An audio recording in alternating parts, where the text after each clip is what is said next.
Hello नमस्कार साथियों, आप सभी का स्वागत है आपके अपने प्लेटफॉर्म पर। प्यारे विद्यार्थियों, आज आपके लिए बहुत ही इंपॉर्टेंट टॉपिक की वीडियो लेकर के आए हुए हैं। और फिलहाल मैं वीडियो समय चैनल पर नहीं डाल रहा हूँ, लेकिन ये वीडियो जो है काफ़ी डिमांडिंग है और इससे काफ़ी बच्चों का भला हो सकता है, इसलिए वीडियो मैं बना रहा हूँ। साथियों, यहाँ पर बात करें तो यूपी पुलिस कांस्टेबल की परीक्षा आज से स्टार्ट हो गई है और काफ़ी बेहतर तरीके से एग्ज़ाम हुआ है।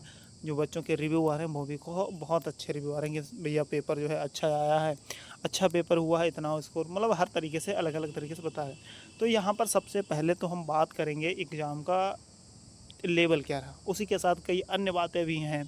कैसे कैसे क्वेश्चन आ रहे हैं, किन किन टॉपिक पर अभी ध्यान देने की। जैसे किसी का 9 तारीख कल एग्ज़ाम है, तो ऐसे लोग कहते हैं नहीं कि रात भर में क्या कर लोगे, ऐसा नहीं होता भाई।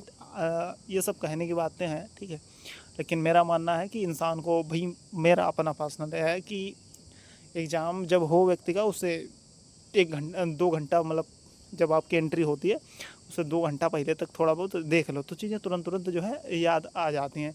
2 से 4 क्वेश्चन हो जाते हैं और इंसान एक क्वेश्चन से बाहर होता है भाई, तब दुख बहुत होता है। इस बात को शायद वो लोग नहीं समझते होंगे जो ये बातें कहते हैं कि नहीं एग्ज़ाम के 1 घंटा पहले पढ़ के क्या कर लोगे, ये कर लोगे। वो सब लोगों के कहने की बात है, उन पर ध्यान ना दें। यहाँ पर आपको अपने करियर की चिंता है, अपने आप पर ध्यान देना है, ठीक है। दुनिया से नहीं सुनना है भाई। किसी भी वैकेंसी हो, कोई भी वैकेंसी, उसका 1 से 2% बंदा सेलेक्ट होता है। इस बात को आपको भी बहुत अच्छे से पता है, ये बताने की बात नहीं है। तो फिलहाल दुनियादारी की बातों से अलग होकर के हम यहाँ पर बात करेंगे अपने मेन टॉपिक्स की। पहली बात तो सबसे मेन बात है कि पेपर का लेवल क्या रहा। देखिए, सुबह की शिफ्ट हुई, शाम की भी एग्ज़ाम हो चुका है, तो हाँ, उसके बारे में बात करें तो एग्ज़ाम का लेवल जो वास्तव में कांस्टेबल के एग्ज़ाम का होना चाहिए, वो लेवल रहा है। कहने का मतलब हमारे क्या है, यूपीएसआई की तरह ना तो आसान पेपर रहा जो इतनी हाई फाई कट ऑफ चली जाए बहुत ज़्यादा, ना तो होम गार्ड की तरह पेपर टफ रहा है कि हाँ एग्ज़ाम को बहुत कम कट ऑफ जाए। तो ये नहीं, एक जो वास्तव में लेवल होना चाहिए, तो वो लेवल रहा है यहाँ पर कांस्टेबल का। रही बात उसकी कितने question sir safe F score, ये दुनियादारी पूछने की बात है, कुछ नहीं। मैं अभी इसके बारे में कुछ नहीं बोलूँगा, क्योंकि भाई आगे भी बच्चे हैं, उनका भी एग्ज़ाम है, मोरल डाउन होता है।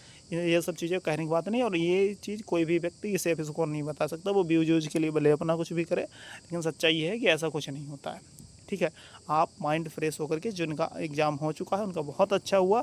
और रही बात आगे की, जिनका कल और परसों मतलब आगे भी एग्ज़ाम है, तो वो लोग जो हैं अच्छे से, अभी कुछ टॉपिक मैं बता रहा हूँ उन पर थोड़ा सा फोकस कर लेंगे, तो 2 से 4 क्वेश्चन मुझे लगता है कि वो बढ़ा लेंगे, ठीक है। फिलहाल यहाँ पर लेवल की बात करूँ तो इसमें कोई संदेह नहीं है, ना टफ है ना आसान है, मॉडरेट लेवल है। जैसा होना चाहिए कांस्टेबल के एग्ज़ाम का लेवल, जैसा होना चाहिए वही लेवल है। यहाँ पर बात करें कि साथियों, सबसे बड़ी बच्चों को प्रॉब्लम आ रही है टाइम मैनेजमेंट की। जो टाइम मैनेजमेंट है, ये किसी भी एग्ज़ाम में हो, ये बात ध्यान रखो, ये किसी भी एग्ज़ाम में टाइम मैनेजमेंट की जो समस्या है, आप देखिए इसमें पेपर करने का तरीका है। कोई अपना क्या है कि जैसे थोड़ा सा मैथ किसी को आता है तो सबसे पहले मैथ कर ले रहा है, ये या मैथ किसी के पेपर में आ रही है। अब इसमें क्या है, कोई कोई सेट है जैसे, तो सेट में क्या, किसी किसी में मैथ जो है आपके सामने दे रखी है उन, मतलब पहले क्वेश्चन नंबर 1 से ही मैथ शुरू हो जा रही, किसी की जीएस शुरू हो रही, किसी की एक क्वेश्चन नंबर 1 से रीजनिंग शुरू हो रही। तो बच्चा क्या कर रहा है, 1 नंबर से शुरू कर रहा है पेपर। आपको भूल कर भी ये गलती नहीं करनी है। मेरा मानना है सबसे पहले हर बच्चा ये कहेगा, अगर किसी से भी बच्चे से कहो, पूछो कि भाई आपका सबसे बढ़िया सब्जेक्ट कौन सा है, आपको लगता है कि इस बार एग्जाम में कौन सा है, तो ये सबसे पहले हिंदी का नाम लेगा। तो क्यों, उसका कहने वाला बेशक, हाँ ऐसा नहीं है कि बहुत आसान, ऐसा नहीं है, लेकिन हाँ इसमें अच्छा स्कोर किया जा सकता है। ऑथेंटिक होता है कि हाँ इतने हैं क्वेश्चन तो ठीक है, बस उतना वो आदमी कर लेगा आराम से। तो यहाँ पर ध्यान दें। तो इसमें क्या रहने वाला है, जो सबसे पहले आप ध्यान रखेंगे, एक दो बातें। यहाँ पर सबसे पहले आपको हिंदी करनी, सॉल्व करनी है। सबसे पहले आपको हिंदी सॉल्व करनी है, उसके बाद आपको जीएस देखनी है। जीएस में कौन से क्वेश्चन देखने हैं जो आपको मतलब श्योर है, 100% श्योर है कि हाँ ये वाले जो है मैं कर लूँ, ये क्लियर है, ठीक है। तो अभी इसमें से कौन कौन से टॉपिक हैं जो इम्पोर्टेंट है आपकी परीक्षा के लिए, जो पूछे जा रहे हैं क्वेश्चन, उन पर आपको थोड़ा सा ध्यान देने की ज़रूरत है। उनके बारे में भी आगे बात करना है। फिलहाल यहाँ पर ध्यान देंगे, सबसे पहले आपको हिंदी करनी है, फिर आपको जीएस करनी है। उसके बाद बिना सोचे समझे भाई रीजनिंग पर लग जाना, ये बात ध्यान रखना। रीजनिंग आसान आई है एक तरफ, मतलब इजी हम कहेंगे, एक दो क्वेश्चन का नहीं कह सकते, लेकिन बाकी जो हैं अच्छे खासे वो भाई आसान ईजी ही कहेंगे एक तरीके से। मैथ का भी लेवल अगर देखा जाए, अरे कोई भी एग्ज़ाम हो उसमें 2-4 क्वेश्चन का नहीं कह सकते, बाकी अच्छे क्वेश्चन आए भाई। मतलब ये नहीं कह सकते कि अब पेपर टफ है, टफ नहीं कह सकते, इजी टू मॉडरेट हम कहेंगे। इतना आसान भी नहीं है कि हाँ भाई बहुत आसान हो, इतना आसान भी नहीं है, ये भी नहीं है। तो इसमें आप प्रयास करिएगा, सबसे पहले हिंदी करिए, जीएस के लिए, फिर रीजनिंग को जरूर करिए, मैथ प्रयास करिए बाद में करने का, ठीक है। तो ये गलती, टाइम मैनेजमेंट बहुत ज़रूरी है। और प्रयास करिए कि जैसे कि हिंदी है, हिंदी 15 मिनट में करने का प्रयास करिए कि हाँ इतने क्वेश्चन, जल्दबाजी नहीं। अगर जैसे अब गद्यांश है, गद्यांश का ऐसा मतलब उसमें 5 क्वेश्चन होते हैं, तो 5 क्वेश्चन भाई वो आपको 100% सही करने हैं। कैसे, अगर उसको थोड़ा सा पढ़ लेना सही से, गद्यांश को सही से पढ़ना। ज़्यादा जल्दी करने के चक्कर में जो है गद्यांश गलत हो जाते हैं, जहाँ से 5 क्वेश्चन आपके वो फिर उसमें से कट जाते हैं, फिर बहुत दुख होता है। तो गद्यांश हो गए, जो कहने मतलब जो ऐसे आसान आसान चीज़ें हैं जहाँ से आप 100% इसको निकाल सकते, उनको किसी भी हालत में गलत नहीं होने देना क्वेश्चन को, ठीक है। फिर जीएस में वही देखना कि भाई आप ये इन क्वेश्चनों को कर पा रहे हो, तुक्का पहले मत लगाना, ठीक। फिर यहाँ जल्दी निकल जाना। फिर रीजनिंग में फटाक से बहुत बहुत ऐसे मतलब आसान क्वेश्चन आ रहे हैं जिनको आसानी से आप कर सकते हो, बहुत आसानी से कर सकते हो। और मैथ की बात करें तो मैथ में भाई ऐसे क्वेश्चन है यूनिट डिजिट से हो रहे हैं क्वेश्चन, बहुत काफ़ी क्वेश्चन ऐसे आ रहे हैं जो यूनिट डिजिट, मतलब आप इकाई के अंक से अगर सॉल्व करेंगे तो गुणा भाग जो भी करना होता है उसको करेंगे तो आराम से क्वेश्चन हो जा रहा है। मतलब ये नहीं है कि हाँ आपको पूरा सॉल्व करना फिर पड़े। तो इसलिए ध्यान रखेंगे थोड़ा सा इनका, जो मैथ में यूनिट डिजिट आंसर में अलग अलग दे रहा है तो उसमें से थोड़ा आप मिला रहे हो। अब मैथ के इतने बच्चे तो हो नहीं, कंपटीशन का एग्जाम दे रहे हो, ये सब बहुत ज़्यादा समझाने की चीज़ें नहीं है, ठीक है। आप समझ गए होंगे मैं क्या कहना चाह रहा हूँ। तो इस तरीके से आप ध्यान रखें। फिर आप जीएस में देख लीजिएगा, जो क्वेश्चन में डाउट हो वो वाले कर लीजिएगा, ठीक है। फिर इसके बाद रीजनिंग आपको भाई प्रयास करना है कि सभी क्वेश्चन करने की, रीजनिंग में प्रयास करना है सभी क्वेश्चन करने की। और हिंदी में जीएस में देखो वही सभी क्वेश्चन तो नहीं कर सकते, ये नहीं। मैथ में जो यहाँ तक आप कर सकते हो वो करो, फिर बाकी कैलकुलेशन से इकाई अंक से निकालना, जहाँ तक प्रयास करना निकालने का प्रयास करना, ठीक है। तो इस तरीके से आपको टाइम मैनेजमेंट करना है। इस बात को विशेष रूप से कुछ मैं सबसे मुख्य चीज़ अभी आज दिक्कत आई कि ओएमआर भैया गलत हो जा रही है।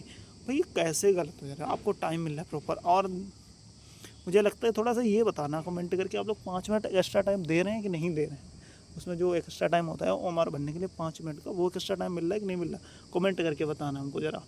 और यहाँ पर बता दें कि ओएमआर में भाई गलती मत करना यार, पूरी मेहनत तुमने की है, बहुत अच्छे थे, ओएमआर गलत नहीं होनी चाहिए, ठीक है। फिर अच्छा ये चीज़ तो हो गई कौन सी तुम्हारी, कहने का मतलब इधर अन्य मतलब टाइम मैनेजमेंट की। फिर जैसे हम बात करें टॉपिक वाइज किन चीज़ों पर विशेष ध्यान देने की ज़रूरत है, तो इनमें अगर हम साथियों बात करें तो सबसे पहले हिंदी में आ जाते हैं।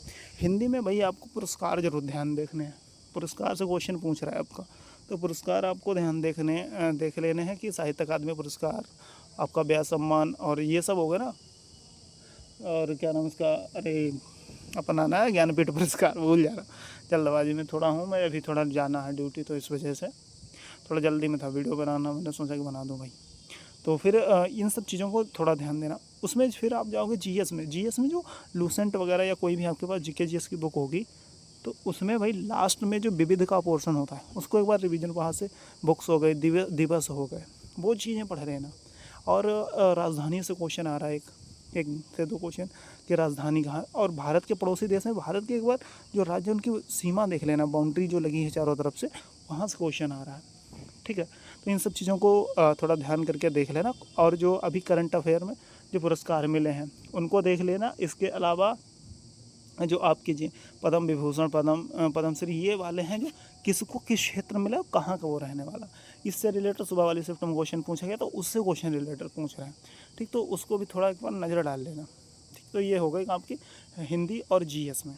फिर आ जाते हैं हम रीजनिंग में तो ज़्यादा कुछ है नहीं, थोड़ा हल्का सा रिवीजन देख लेना। कोई ऐसा क्वेश्चन है मुझे तो लगाने की, हाँ जो आप रीजनिंग में ये नहीं कह सकते कि हाँ किस टॉपिक से आपका कौन सा कमज़ोर है, जो भी है आपको आप समझदार हो। पेपर जो है मैंने इंस्टाग्राम अकाउंट पर डाल रखा है, और यहाँ यूट्यूब पे तो नहीं डाल सकता, लेकिन इसके अलावा बताओ टेलीग्राम पे डाल दूँगा। एग्ज़ाम विजय पथ के नाम से टेलीग्राम है, तो वहाँ पे आपको पेपर मिल जाएगा। नहीं तो पेपर भी आपको मतलब कई जगह देखने को मिल जाएगा। फ़िलहाल ज़्यादा उसको पब्लिक करना अलाउड है नहीं, तो इस वजह से कोई रिस्क लेता नहीं है।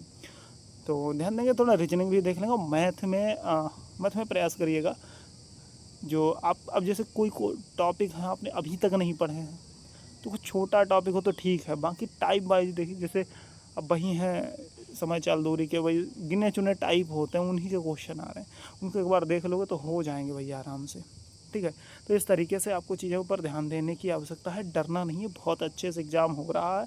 बाकी अगर कोई चिंता, समस्या, आफत, दिक्कत आपको परेशान कर रही है तो वो बताओ कमेंट में। अगर हाँ वीडियो आपको इन्फॉर्मेटिव और अच्छी लगी हो तो वीडियो को लाइक करिएगा और शेयर भी कर दीजिएगा, क्योंकि बहुत महत्वपूर्ण जानकारी है। और चैनल पर पहली बार देखना तो सब्सक्राइब करिएगा। ठीक है, साथ में मिलेंगे नेक्स्ट वीडियो में। जब तक के लिए आप सभी को जय हिंद।